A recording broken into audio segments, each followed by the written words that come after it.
Kaskus memang besar di Indonesia dan diminati oleh banyak orang, lebih dari 1 juta pengguna. Dan ini memang semakin merefleksikan bagaimana kemampuan cepatnya teknologi itu berkembang menentukan ekonomi sebuah negara. Amerika Serikat dan Tiongkok tampaknya juga semakin masif masuk ke dalam aktivitas masyarakat dunia. Persaingan makin ketat, setiap Amerika bergerak, Tiongkok pun tidak tinggal diam. Bahkan beberapa kali justru mendahului. Di bidang teknologi, salah satunya tidak mau ketinggalan. Saya akan sampaikan beberapa aplikasi digital keluaran Amerika yang juga ternyata ada versi Tiongkoknya. Amerika versus Tiongkok di dunia maya. Saya ulas lebih lengkap untuk Anda di segmen. Dan kali ini kita akan lihat bagaimana di segmen kali ini saya akan membahas bagaimana beberapa sesungguhnya aplikasi-aplikasi versi Amerika dan kemudian juga Tiongkok yang bersaing ketat untuk mendapatkan perhatian Anda, perhatian saya, dan ujung-ujungnya pasti uang, karena ini berbicara mengenai bisnis. Saya ambil 4 saja. Dari CNN Money kami melansir ada 30 sesungguhnya banyaknya aplikasi yang ada versi Tiongkoknya dan diminati juga di pasar mereka. Dan tidak terkecuali juga sudah mulai masuk ke beberapa pasar Asia. Kita mulai dari yang pertama adalah WeChat versus WhatsApp. Bila Amerika Serikat punya WhatsApp, ternyata Tiongkok punya WeChat. Yang membedakan sebenarnya kalau WhatsApp biasanya memang lebih kepada komunikasi kita terhadap teman-teman atau komunitas tertentu. Bahkan kita banyak sekali membuat grup dan mungkin kalau kita melihat sekarang handphone kita ataupun smartphone kita banyak sekali grup yang selalu mengupdate informasi-informasi bahkan mempermudah pekerjaan kita. Kita harus berterima kasih juga adanya WhatsApp sehingga kita tidak harus selalu menghabiskan waktu untuk rapat-rapat ataupun juga harus selalu selamanya di kantor, tapi kita bisa mendiskusikannya dalam grup seperti WhatsApp misalnya. Kami pun melakukan hal yang sama. Lalu selanjutnya kita lihat bagaimana pula dengan WeChat. Hampir sama fungsinya versi dari Tiongkok ini. Cuma ada yang membedakan. WeChat ternyata juga menyediakan ada games di sana. Kemudian juga bisa menyampaikan ataupun juga mengantarkan makanan. Jadi ada tambahan-tambahan servis lain. Kemudian juga ada servis untuk memesan taksi misalnya. Dan juga bisa membayar istilahnya tuh cash on delivery ataupun COD. Mereka bisa melakukan hal tersebut. Jadi ada finansial, ada pelayanan produk finansial yang disediakan oleh WeChat. Jadi WhatsApp, hati-hati. Anda harus juga berinovasi. Tiongkok sudah memberikan sesuatu yang baru di layanan WeChat. Tapi kalaupun nanti ada pembaruan terhadap WhatsApp, nah ini PR lagi buat kita untuk mengadaptasikan, untuk mengetahui bagaimana cara menggunakannya ya. Karena cepat sekali perubahan tersebut. WhatsApp dari Amerika, WeChat dari Tiongkok. Kita masuk ke versi kedua yaitu kita lihat ada Instagram dari Amerika Serikat.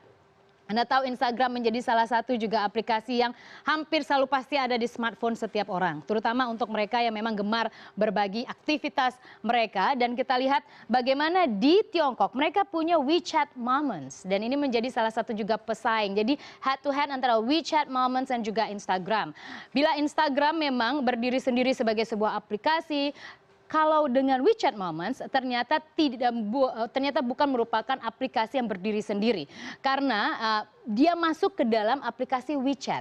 Jadi mereka merupakan pelayanan yang aplikasi yang terafiliasi sehingga nanti ketika Anda memiliki WeChat nanti ada di sana pilihan untuk WeChat Moments. Itu mirip sekali dengan Instagram dan ini merupakan salah satu juga yang terkenal untuk mobile messaging service. Kita tahu bahwa memang ini untuk orang-orang yang agak narsis mungkin ya, karena suka berbagi dengan foto aktivitasnya sedang apa. Atau tidak terkecuali, jangan salah, tidak selama negatif.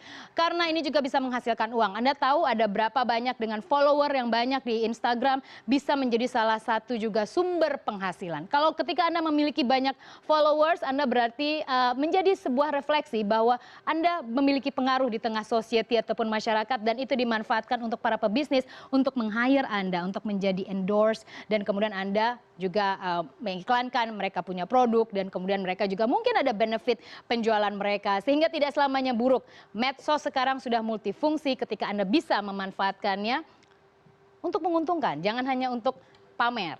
Oke, selanjutnya kita lihat ada saya ambil dua lagi contoh. Kita tahu bahwa sekarang sedang demam Snapchat dan beberapa waktu yang lalu saya membaca beberapa jurnal dari Bloomberg juga, kemudian juga ada dari MarketWatch. Saya membaca bagaimana para analis memahami Snapchat, teen phenomenon. Jadi ternyata anak-anak kekinian ini memang gampang sekali. Apa yang mereka butuhkan disediakan oleh Snapchat. Apa? Mereka suka sesuatu yang dinamis, cepat. Di Snapchat dalam 24 jam postingan Anda sudah tidak akan bisa lagi dilihat. Jadi dia bergerak sangat cepat, secepat anak-anak muda tersebut ingin sesuatu yang sangat dinamis.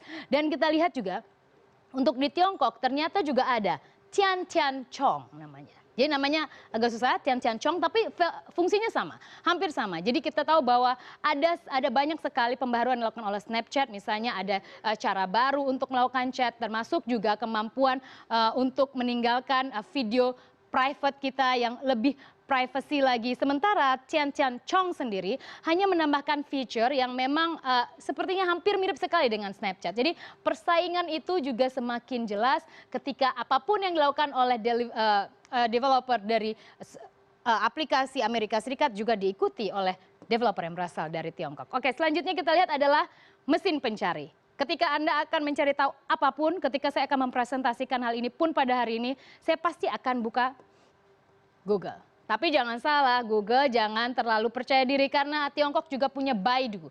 Di sini juga memang menjadi salah satu referensi untuk masyarakat utamanya di Tiongkok karena memang mayoritas dia memberikan dalam bahasa atau pelayanan dalam bahasa Tiongkok ataupun bahasa Cina. Tapi kita tahu bahwa bukan tidak mungkin suatu saat mereka juga akan lebih mengejar Google karena Google sendiri mungkin karena bahasanya sudah terlalu mendunia dan kita lihat juga ada versi yang banyak dari Google sendiri sebagai salah satu mesin pencari dengan banyak sekali negara di banyak negara kemudian dengan banyak bahasa dan kita tahu Google pintar sekali masuk ke pasar manapun dia akan berbisnis. Ketika dia masuk ke pasar Indonesia beberapa kali saya lihat permainan khas Indonesia, pahlawan Indonesia menjadi salah satu juga ataupun menjadi salah satu tampilan utama di mesin pencari Google. Apa yang ingin saya sampaikan dalam hal ini persaingan tentang aplikasi dari 30 aplikasi yang ternyata juga ada versi dari Tiongkoknya. Ini yang ingin kita sampaikan, produk domestik bruto. Jadi ini merupakan data terakhir mengenai nilai ekonomi sebuah negara. Kita tahu bahwa Amerika Serikat merupakan negara pertama di dunia dengan nilai ekonomi terbesar di dunia 17.419 miliar dolar Amerika. Jadi itu angka yang sangat besar. Data terakhir dari Trending Economics dan kita lihat Tiongkok berada pada posisi kedua bahwa mereka memang persaingan sudah semakin ketat. War is on the wire. Jadi kita lihat bahwa belum lagi saya berbicara bahwa Tiongkok merupakan pemegang utama surat utang Amerika Serikat. Jadi ada banyak sekali hubungan dagang antara Tiongkok dan Amerika Serikat. Maka tidak heran ketika pun mereka bersaing secara bisnis, tapi apabila berbicara mengenai sesuatu yang lebih bermanfaat, mereka akan melunak. Karena it's all about the money. Karena kita berbicara mengenai uang. Begitupun Indonesia, Tiongkok dan juga Amerika Serikat merupakan juga dua negara penting untuk aktivitas dagang Indonesia dengan nilai yang masih jauh nilai ekonomi Indonesia dibandingkan dua negara tersebut. Tapi jangan lupa Indonesia merupakan negara ekonomi terbesar di Asia Tenggara, negara dengan populasi keempat terbesar di dunia. Sederhananya apa? Apalagi hobi belanja. Jadi sederhananya apapun yang Anda bisniskan, ketika Anda bisa masuk ke dalam kebutuhan masyarakat di sebuah negara, ada potensi finansial yang cukup besar di sana dan jangan mau menjadi hanya konsumen saja negara sendiri. Saya berharap tidak hanya perang aplikasi di antara Amerika dan Tiongkok yang memang saat ini mereka sudah maju, tapi paling tidak pasti ada banyak sekali anak muda Indonesia. Dari 250 juta jiwa lebih yang ada di Indonesia, hanya perlu kesempatan dan kemudian ada polesan-polesan sehingga kita juga mampu bersaing untuk memenangkan pasar ekonomi regional terlebih dahulu, kemudian kita masuk ke global.